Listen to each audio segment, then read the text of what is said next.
Edmonton, thank you very much for this. Top Choice sends out the surveys to the community and asks people to select the best businesses in different categories based on their service, value and professionalism. And you guys selected Instep Physical Therapy as Top Choice Award winner for 2023. Thank you so much. Hello everyone, Giri Srinivasan, your physiotherapist is here for Ask Giri the Physio Show. What is the important things around the SI joint? Does it actually move? Does it actually go out that somebody has to put it back in? What causes the pain around there? And what's the right strategy to treat and take care of your SI joint? That's what we're going to discuss about in this episode.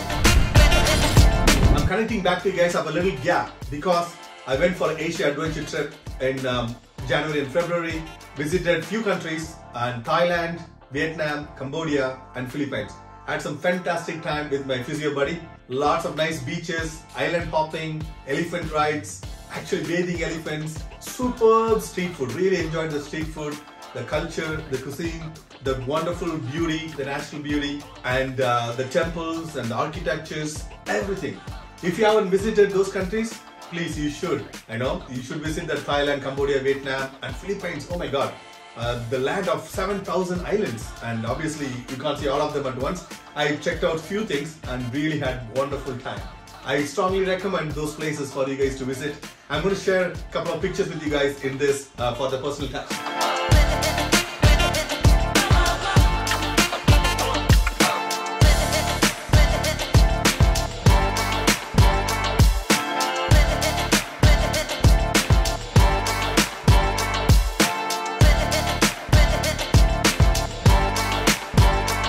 You enjoy those pictures. Let's come back into the topic now.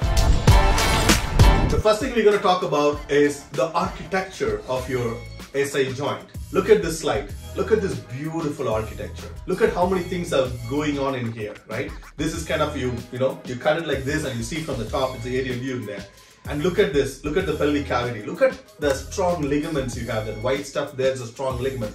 How much ligaments are connecting to your sacrum bone, which is your tailbone there, right?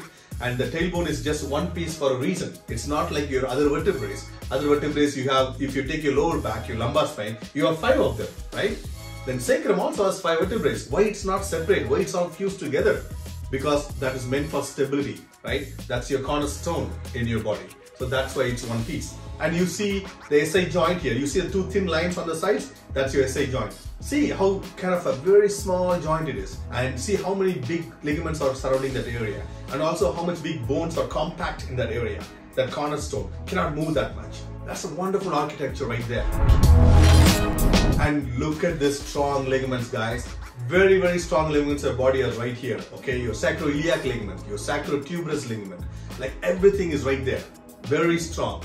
It's very, very strong. And also, like if you work in a trauma unit or a trauma hospital, you will know, you see a lot of patients with car accidents and car ran over the pelvis or a truck ran over, things like that, very big trauma to the pelvis. You still find the SI joint is intact in those big traumas as well, because that's how strong your SI joint is, protected by this bony architecture and also ligaments. And we are not seeing that muscles yet, very, very big, strong muscles attaching there. Look at all those muscular attachment. Your gluteus maximus, your medius and all your internal rotators of the hips coming in from this side. Your big erector spinae and all your lower back muscles coming from the top and attaching down here. And your thoracolumbar fascia is coming, a big fascia coming and attaching from the back. Your front is coming from attaching big muscles in the front and the sides from the hips and the pelvic floor in the bottom. Big muscles attached in that area. So to protect and to give that good form closure in that area. And also there's a lot of nerves in the neighborhood, guys. Look at all the nerves coming out of your sacrum. Sometimes you can have some trauma or some kind of issues there in the nerves. You're going to have a lot of problems. It's mainly supplying your genitalia, in your anal sphincter area, and also your some of the things in your hamstrings. S1 supplies your feet also. So, and sometimes you can get some bowel issues as well. And we talk about cauda equina and other stuff going on there too. So yes, there are a lot of nerves in the neighborhood which we need to take care of as well. Movements. Does the SI joint actually move? We're going to talk in detail about that. This is some movement analogy for you guys. You got a little bit of a nutation, counter nutation movements of the sacrum you see that there's a little bit of movement there in the sacrum, very little. How little? We're gonna see. Again, this presentation I created for the common man, for the layman, okay? If you're a physiotherapist watching this, that's why it's very simple. I'm not getting into too technical. I'm keeping it very simple for everybody to understand this. Movements. This is very important for us to know for the topic. Does your SI joint go out? Actually, in a non-weight bearing position, when you don't weight bear, if you lift one leg, your SI joint moves 2.5 degrees. That also, you can't assess that movement. That is done by X-ray study in non-weight bearing position. If you're weight bearing, if you're putting your leg on the ground, you're only moving 0.2 degrees of movement. That's how small the movement is in that joint, okay? So, it's a very, very small movement. So, it's like, well, why it is? Because that joint is not meant for movement. Your SI joint is an anchor. Would you like your anchor to be fixed and stable on the ground? Or would you like your anchor to be very flexible and moving around so much? What's the reason for anchoring? Stability. And that's the purpose of this joint. Your body weight is coming through to your spine and goes through your pelvis and goes both sides, distributes and goes to your SI joint before it comes down into your legs. It's a load distributor, right? It's an anchor. They'll say user error usually is about 2 to 4 degrees average. But actually these movements of your SI joint is actually less than your user error, right? So it's almost impossible to get these joints going, right? And also how deep it is located. It's located 7 to 8 centimeters deep and big muscles on the top. If somebody says, oh, I'm actually palpating the SI joint movement, research is not supporting that very well. And Van der Waals has done a lot of research on this. You can refer to him. And I didn't put a lot of research jargons in here so that it will be too confusing. But if you want to do your own research, check out Van der Waals. A lot of studies on SI joint. These research papers have came out in 2000 itself. All this data, what I'm saying you there. But we are still talking about SI joint going out and then I have to put it back in. I don't think it's right terminology. If you hear that from your healthcare practitioners, you might have to do your own research. Okay, that's very, very important. So I talked about the muscles, strong muscles we have. Look at these big muscles. Okay, what is force closure? The contraction of the muscles around the joint give you this compactness, the stability to the joint. That's called the force closure. Look at all those big muscles coming, the slings. Okay, we talked about core slings quite a bit. If you haven't checked out that episode, go to physioshow.ca. I have done last season, I have done an episode on core slings and it affects on SI joint and the pelvis and pregnancy, everything.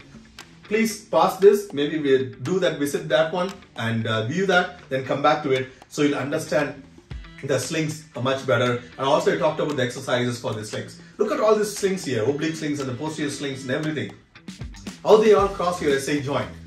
So your latissimus dorsi from the right side goes and combines with the thoracolumbar fascia, goes to the opposite side, gluteus maximus, and it forms a sling this way. Same another sling on that way. And those compression forces and gives you the stability in your SI joint. A lot of slings out there, guys. Check it out. Palm closure. And also comes from your architecture plus also your strong ligaments. The one ligament is of very anatomical importance is your sacrotuberous ligament, which is come from your tuberosity and goes up.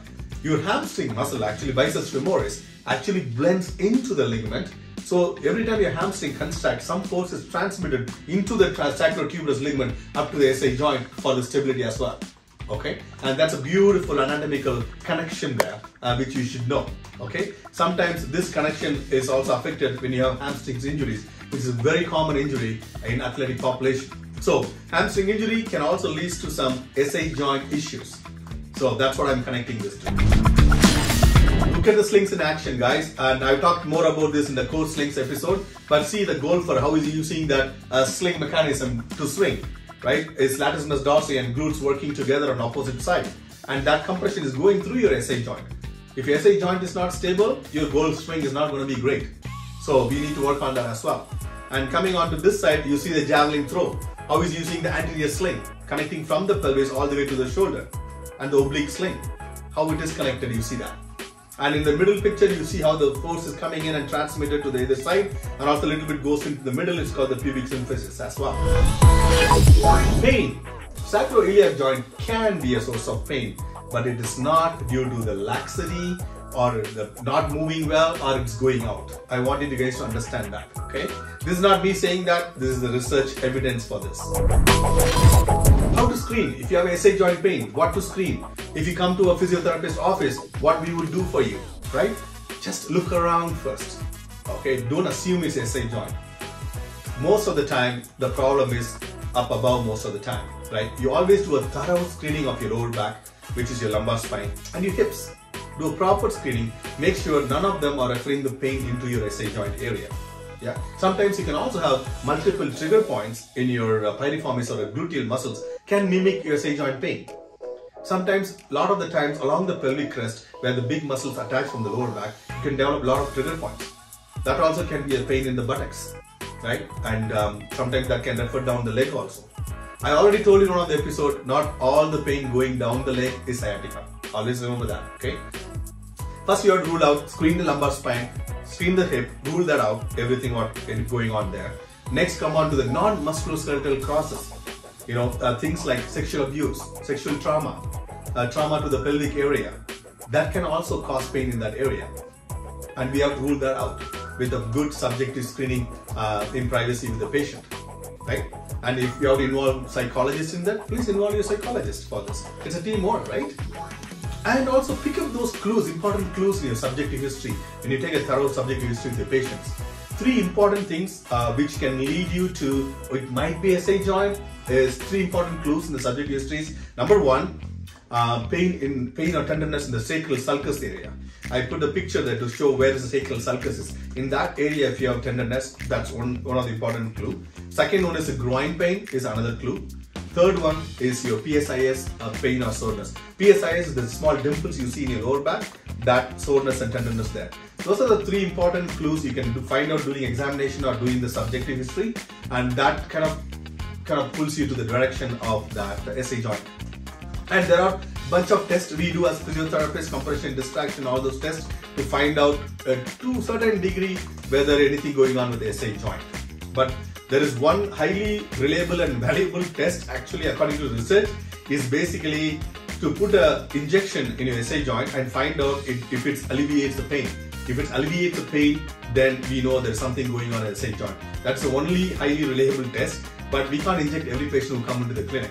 So we have to do other clinical examination to find out where the problem is and treat accordingly without missing any other things there. How do you treat? How would you approach the SI joint?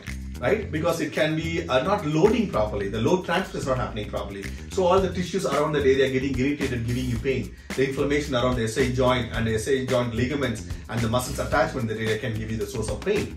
How you address these things? How you load? One important condition is your pregnancy, right? In pregnancy, what's happening is a progressive overload, right? And the weight gain. The first trimester, usually you gain only 1 to 4.5 pounds weight gain in the whole trimester. But things changes after that rapidly. Being a pelvical physiotherapist, we see this all the time. The second and third trimester, you gain almost 2 pounds per week. So imagine how fast it's going to improve, right? Like it's going to go every week, you're going to gain about 2 pounds. That's quite a bit of progressive overload. So what happened? The abdominal distension, the erector spinae is getting overworked here, the abdominal muscles are distended, there's so much tension and too much compression to the lower back. The load transfer in the SI joint is much more. So that's why a lot of pregnant females, especially in the second trimester and the third trimester, complain of a lot of pain in that area, in the buttocks and the lower back and the SI joint, sometimes radiating down. It's a very common thing we see in the clinic. Second, third trimester pregnancy ladies with SI joint pain or pelvic pain and the lower back pain. This is one of the main reasons, right? And also our we are in Alberta, we have snow, and suddenly you get a big dump and you go out and start shoveling, use a lot of diagonal patterns, bend and throw twist. You can hurt, suddenly overloading happening to the SI joint, can irritate and can have pain. And a lot of rotational athletes like a golf swing you saw, right? And rotational athletes also creating a lot of this load transfer, the pivoting and shearing force. If your oblique slings and the posterior slings is not working properly, you can have abnormal load transfer, and overloading also sometimes causing irritation of the structures around the SI joint can cause pain. So when it comes to SI joint, it's all about loading, guys. It's not going out anywhere. how to manage these things. From a physiotherapist point of view, we talk about the offloading strategies. What are the things we can do efficiently to offload which is going through that area to heal that area. Once we heal that area, then you do a progressive overloading in terms of exercises to that area.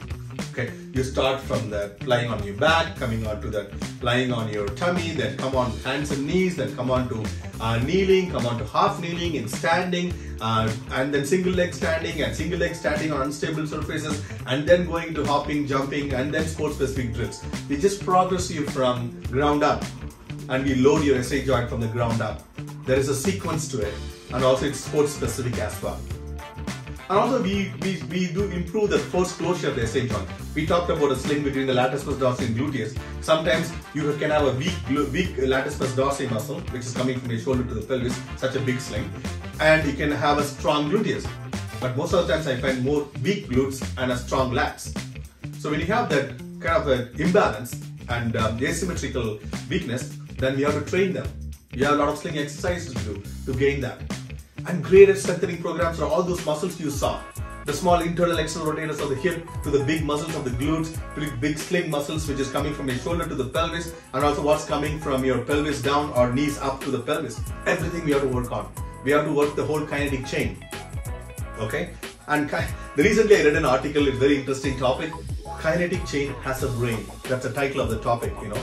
It's very interesting to know how the kinetic chain forms this motor neuron structure in your brain, and how working through the kinetic chain is very important for you when you want to perform better in your sports. Okay, that's a different topic altogether. Now going to an SI joint belt, how efficient it is. I've done some research on that.